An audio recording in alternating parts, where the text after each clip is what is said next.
Hello. In this video, I will be showing off a potential workflow that can be used to consolidate efforts between SSD and ATS at Cal State San Bernardino for course remediation. This course remediation request workflow includes a combination of the following: Microsoft Forms, which you can see right now on your screen; Microsoft SharePoint, which is Microsoft's intra-team data and document sharing platform. I will be going over this a little bit more in a second. And then Microsoft Power Automate. Microsoft Power Automate is Microsoft's solution for tying all of their different apps together to form automated processes. So all of the different apps that you see in your Office 365 subscription, there's a lot, these can all be tied together in some way, shape, or form using Power Automate. I'll show you in a moment what that might look like in a working fashion. Let's say for right now, I am a member of the SSD team, and I am filling out a course remediation request with this potential workflow for a student who is taking a class and they are hard of hearing and they are requesting to have captions added to the videos. Right now on this browser, I am signed into a generic example SSD team member account on my own personal instance of Azure. Nothing that you see right now in this demonstration is currently live for the campus. This is all on my own instance of Azure. So let's say, again, a student is hard of hearing and they are requesting to have captions added to the videos for the class. Let me go ahead and fill this out.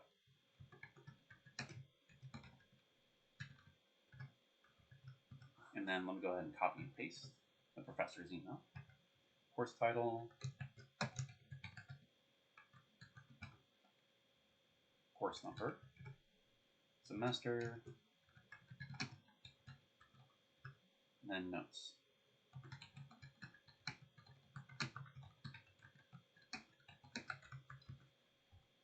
For Microsoft Forms, if you've ever used Google Forms before, it's basically the same thing. For this form right here, this is a very simple form, but we can have a number of different things added to this form to make course remediation requests a little bit more informative. For right now, I have just basically some very basic stuff that might go into a course remediation request. So let me go ahead and hit submit. So what happens now is, one, the form has been submitted. If I were to switch over to my other browser, I am signed into a generic example professor email address for a professor who might be teaching that class and has a student who has an accommodation request for the class. As you can see, I just got an email right now from SSD ATS shared. And if I open it up, you can see that the subject for this email is SSD accommodation request for Devin Levy, 3D Printing 101. It is marked as confidential for all employees and also classified as confidential at the bottom of the email. And it reads as such: Hello, Professor Devin Levy. We are reaching out to you to inform you that there is a student who is registered with Services to Students with Disabilities in your 3D Printing 101 course in the summer 2030 semester. The student will require their course materials are remediated, including documents that are in Canvas, as well as any books that are used in the course. We can help with that. We at SSD and ATS can provide remediation services for the course. All we need is to have our instructional material staff member, ATS generic staff email right here, added as a designer to the course. Linked here are instructions on how to add someone as a designer to the course. If you also use a book for the course and have not adopted it in Follett, please do so as soon as possible. Even if you do not use a book for the course, the bookstore needs to know. Or you can simply respond back to this email in the affirmative, i.e. yes. We can add our staff member to the course as the designer and begin work. And then below I have some additional information, such as a link that goes to the SSD website, a link that goes to the ATS website, and then if we wanted to, one of the things we could also do is put a link that would allow professors to schedule a meeting with one of the counselors for the students and talk a little bit more about the accommodations that they might need. Let me go ahead and just respond back to this. And then I will respond back. So now I am a professor. I have just gotten this automated email from the form that we just filled out, and I have said, yes, please do so. Please add the designer to the class so they can begin their work. Let me switch back over to the email browser, or for the browser that had the SSD staff member signed in. If I were to go over to the email, you can see that in my inbox, one, but you've never seen that before, an empty inbox. Two, I have a shared inbox right here for SSD ATS shared. For shared inboxes, we can add basically anyone we want to this, so they can see any of the inbox emails that come in. As you can see, I just got a message back from the professor that says yes. So now we know the professor is okay with having us add a designer to the course, so we can begin our work. We can share this with everybody else in the SharePoint instance that I showed you a moment ago. Let me go ahead and go back to that. As you can see now, there is an instance and a line in our course remediation list in SharePoint. SharePoint, again, is Microsoft's solution for providing intra-team collaboration efforts. So if I wanted to, this SharePoint site would be a place that we can use to better collaborate, share documents, share conversations, and also make note on what professors need, what kind of accommodations, and where are they at in the pipeline of getting those accommodations done.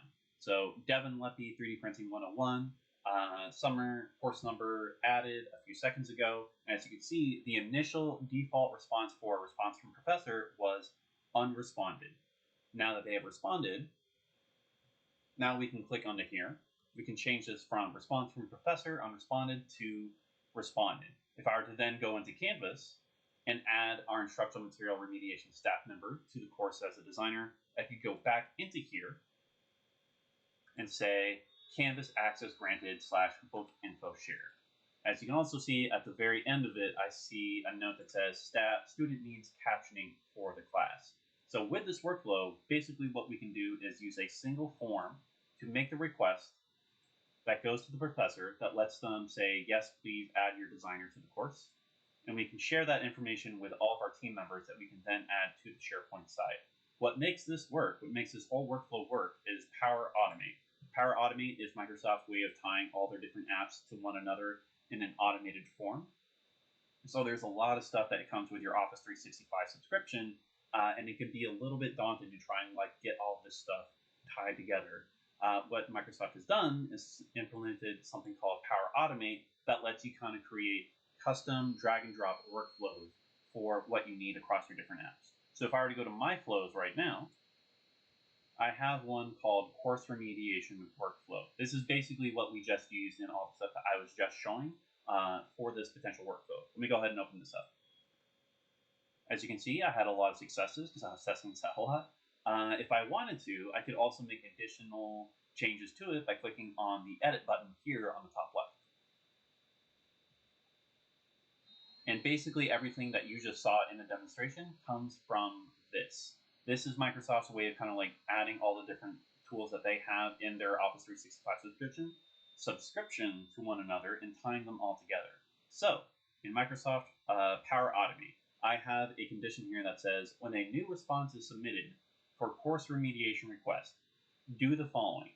1, take all of the responses from that form and create a SharePoint list item. So in this SharePoint list, this was created in SharePoint from this part of the Power Automate workflow. Let me go ahead and switch back. So I get the form is filled out. From that form, all of the information that was put into there is then added to the SharePoint list due to this function in the workflow. So instructor name, instructor email, course title, anything else that we might want to add onto this. Then, after that is filled out, send an email to the professor with the following. Hello, Professor Instructor Name. We are reaching out to you to inform you that there is a student who is registered. As you can see, all the stuff that we sent initially in the first email is here, and we can change this email in whatever way we want. We can add additional links, we can add additional verbiage, we can change the subject in whatever way, and if we wanted to, we could add even more stuff into this depending on what we wanted this workflow to look like. For right now, I kept this pretty simple. There's a lot of different things that you can do with this workflow and Power Automate depending on what the end point looks like for your potential workflow. To cover everything that I just went over, 1, we have a Microsoft form that we can use to submit course remediation requests. Let me go ahead and submit one more. Let me do Evan Happy instructor email. We'll put the same instructor email, course title, IT stuff, course number 102, semester notes, student needs doc remediated. Again, all of this is just standard Microsoft form, but we can add any additional stuff that we want to this. Let me go ahead and hit submit. Once that is submitted, it does a couple of things. One, it submits the request to the professor. So in a moment, I'll be getting one more email to this inbox. There it is. With all the same information that we just put in. Evan Pepe is teaching IT Stuff 102 course, and there is a student who needs documents to be remediated in that course. If I were to go back to the SSD staff member email and go back to the SharePoint site and hit refresh, you can see that we have one more email or course remediation request in here for IT Stuff 102 for fall 2040. So again, if I wanted to, as a professor, I will say yes. I'll spawn back.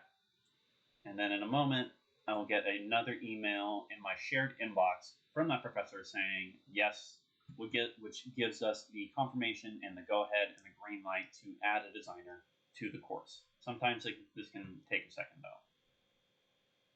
Let me go ahead and hit refresh. Let's see if it comes in then. There it is. Cool.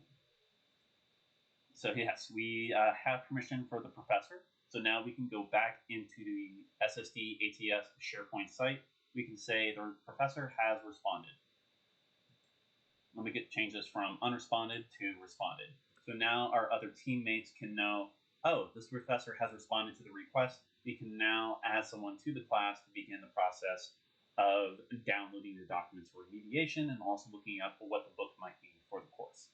In short, basically we can use a combination of Microsoft Forms, SharePoint, and then Power Automate to generate emails based off the information that's put into the form to send to the professor to inform them about the course remediation request, but also share the information with our team members in SSD and ATS about the course remediation request.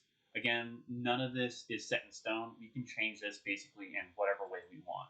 If we want additional fields in the course remediation request, we can do that. If we want to add additional columns to this course remediation request SharePoint list, we can do that. We can put, for example, one thing I was thinking of is share documentation between SSD and ATS on like how to do document remediation. So like we can have like FAQ documents right here and put everything into here and say, this is how you do document remediation for like a PDF or a PowerPoint. And then when we come into here, we can actually see, oh, hey, this whatever course, the professor has responded or they haven't responded yet. And we have everything documented in a consistent way online, and we can share it with basically whoever we want. So everything is, one, kept inside and internal, but it's shared with all the people that we want it to be shared with. This is still very much a work in progress and process. Nothing that I have shown here today is set in stone. We can change this, again, in whatever way we want. Power Automate is very comprehensive. Again, it's covering all of the different apps that are involved in the Office 365 account. There's a lot of cool stuff that we can do with this, but I think this is a potentially good starting point for how we might consolidate efforts between SSD and ATS. If you have any questions on this, let me know. Again, nothing that I showed you today is, one, even live on the Cal State website or instances. It's just basically on my own personal instance of Azure in Office 365. And then two, this can all be changed in whatever way we want. If we wanted to add additional actions to this workflow, we can do so. We just need to talk about it, figure out like what do we want to have happen after we send an email, or what other things do we want to have added to the SharePoint list. Again, let me know what your thoughts are. If this is good, if it's bad, if it's dumb, let me know, and I am willing to hear any and all feedback on it. Thank you so much, and I'll talk to you later.